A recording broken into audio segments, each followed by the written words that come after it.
네, 북한 관련 이슈를 심층적으로 취재해서 정리해드리는 북한 엑스파일 순서입니다. 북한은 태양절을 맞아 지난 4월 15일 평양 김일성 광장에서 대규모 군 열병식을 열었습니다. 김정은 노동당 제1비서는 열병식에서 20분 동안 공개 연설을 해서 화제가 됐습니다. 그의 공개 연설도 육성 공개도 처음이었습니다. 열병식의 주석단에서는 김정은 시대를 이끌어갈 북한의 파워 엘리트들의 실체가 드러났습니다. 이 시간에는 안찬일 세계북한연구센터 소장님을 모시고 태양절 열병식 이모저모를 살펴보도록 하겠습니다. 소장님께서는 1979년에 탈북하셔서 탈북자로는 처음으로 박사학위를 받으신 탈북자 출신 박사 1호십니다. 소장님 안녕하십니까?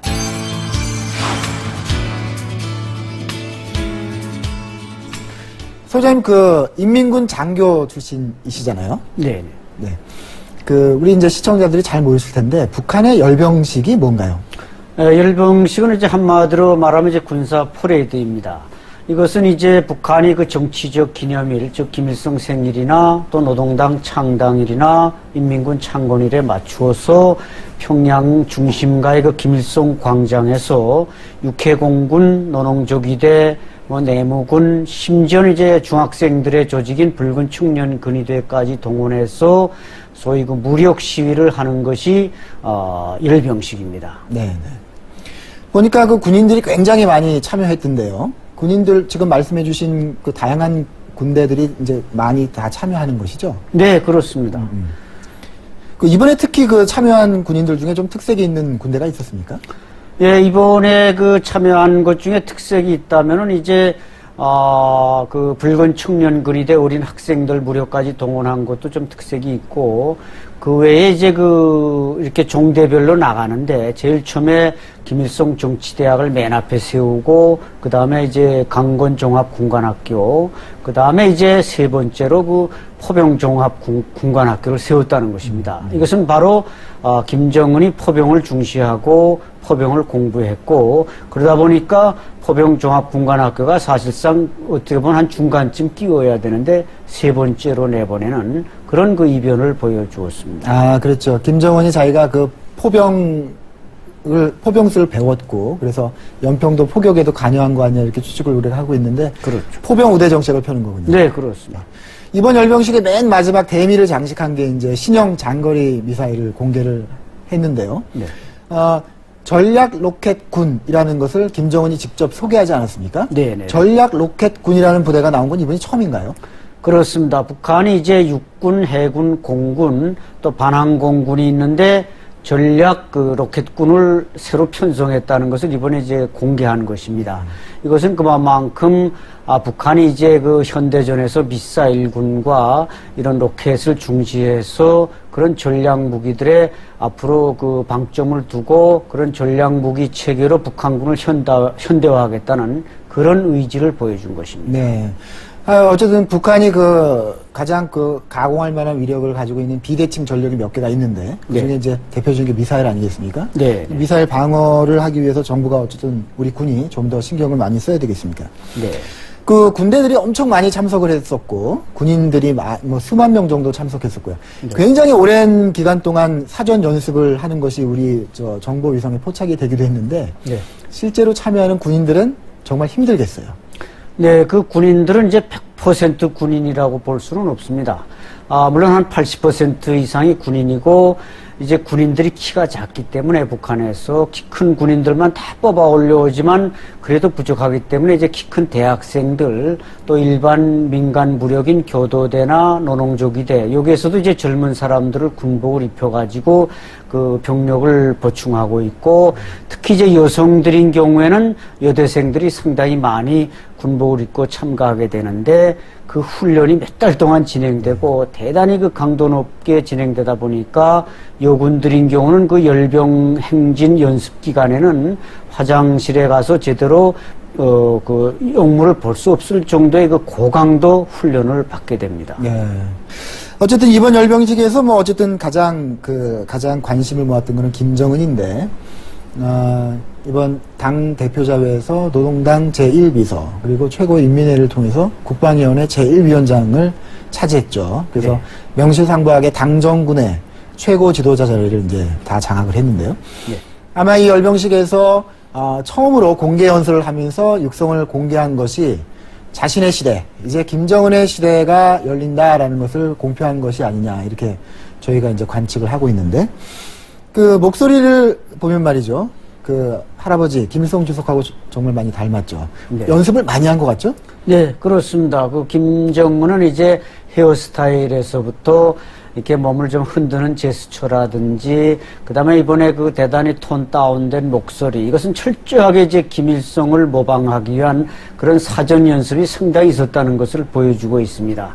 그런데 이제 김일성이 33살에 북한에 귀국해서 한 연설을 목소리나 얼굴 표정을 보면 상당히 신념에 넘치고 그 희망이 있어 보이지만, 이번 김정은은 나름대로 모방은 철저히 하려고 했지만, 이 사람은 유럽에서 공부한 사람으로서 북한의 지금 좌절된 모습을 보다 보니까 별로 신념과 희망이 없어 보이는, 자신감이 없어 보이는 그런 모습을 보여주는 걸 발견할 수가 있었습니다. 이번에 이제 김정은이 연설을 20분 동안 하는 과정에 그 주석단의 좌우로 북한의 엘리트들이 도열을 했는데요.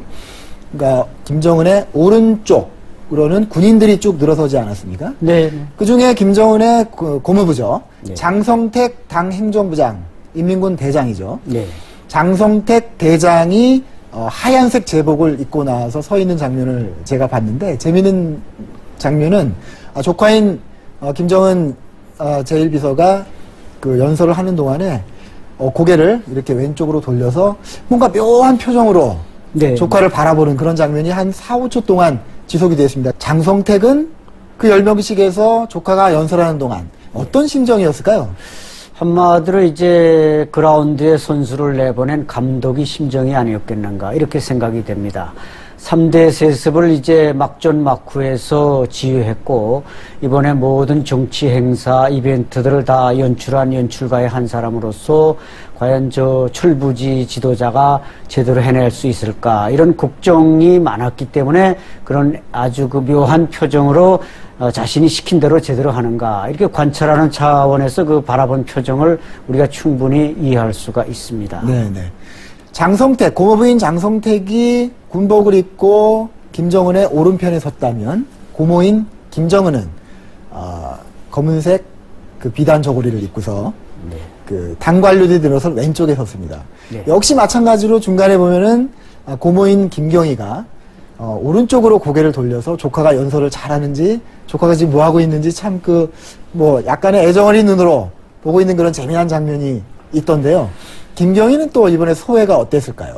예, 김경희 역시 뭐 장성택과 비슷한 소회였겠지만은 아마 좀 더 깊은 생각이 있었지 않았겠느냐. 왜냐하면 이제 김경희는 김정은이 그야말로 기저귀를 찼을 때부터, 또 우유병을 들고 먹을 때부터 관찰해온 사람으로서 과연 저 김정은이 제대로 3대 세습을 이어받아서 자신들이 권력을 지탱해 줄 것인가에 대한 가장 그 우려와 걱정이 많은 인물 중에 한 사람일 것입니다.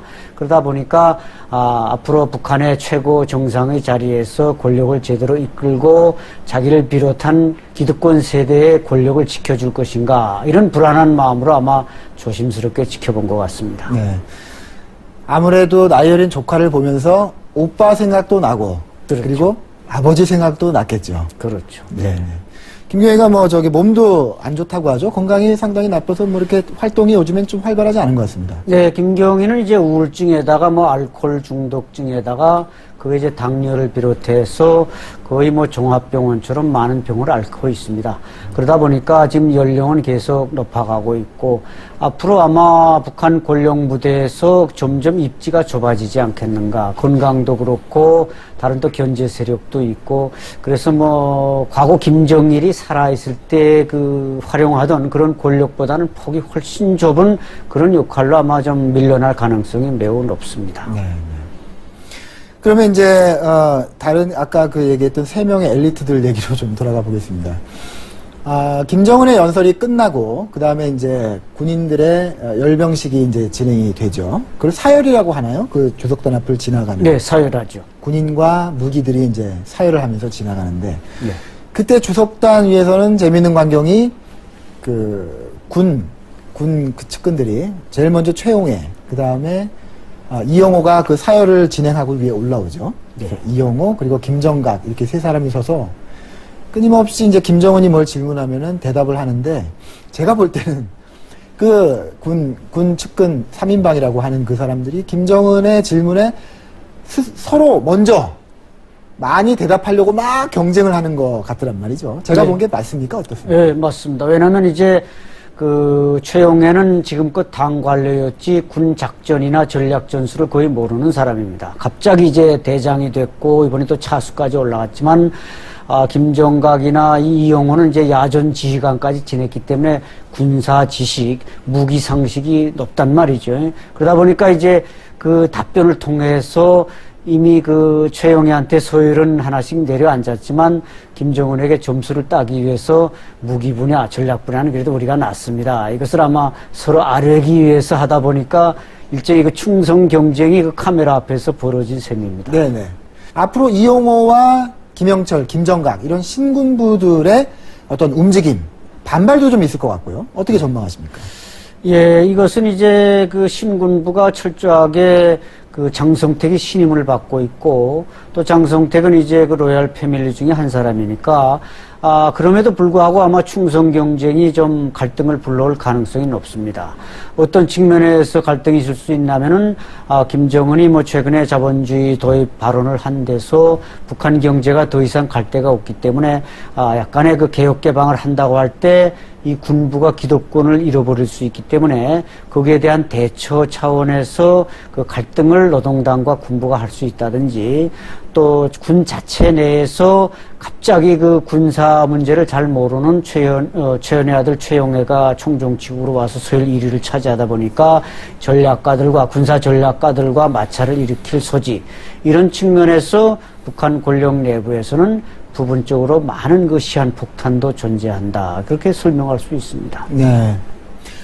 지금까지 안찬일 소장님과 말씀 나눠봤습니다만요. 이번 그 태양절 열병식을 포함한 태양절 정치 행사들의 핵심은 두 가지였습니다. 하나는 김정은이 그야말로 북한의 실질적인 그리고 제도적인 권력을 모두 장악하고 자신의 시대, 김정은의 시대를 선포하는 그런 기간이었다는 것이 첫 번째입니다. 두 번째는 그런 김정은의 시대를 뒷받침하면서 함께 이끌어갈 엘리트, 북한의 엘리트 내부에 뜨는 사람, 지는 사람, 이런 엘리트 내부의 재편이 시작됐다는 것이죠. 그런 엘리트의 재편은 앞으로도 계속 진행될 것이고요.